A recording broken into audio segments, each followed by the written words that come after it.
Assalamualaikum warahmatullahi wabarakatuh. Ketemu lagi di channel kami Asep Darmawan. Kali ini Mang Ano akan membuat rumah gergaji besi dari bahan kayu. Nah ini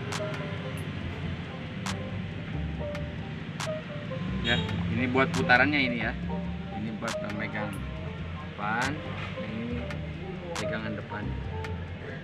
Ini pegangan depan, belakang.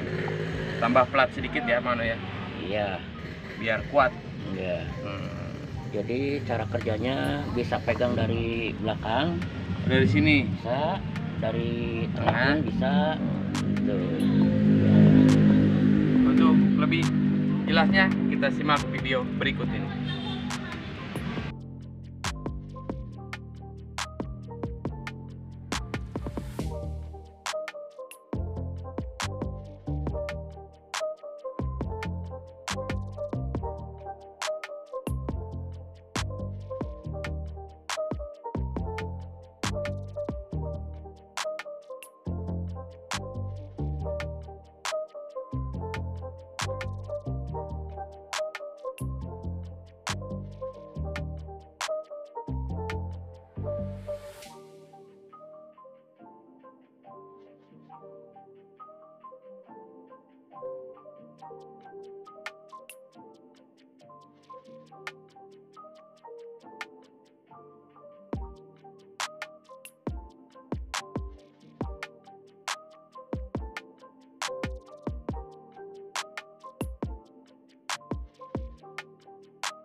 It's not a game, it's a rich thing.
not a game, it's a rich thing.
Ya, demikian pembuatan rumah gergaji besi. Jangan lupa like, komen, subscribe, dan tekan tombol loncengnya untuk berlangganan video selanjutnya. Hatur nuhun. Wassalamualaikum warahmatullahi wabarakatuh.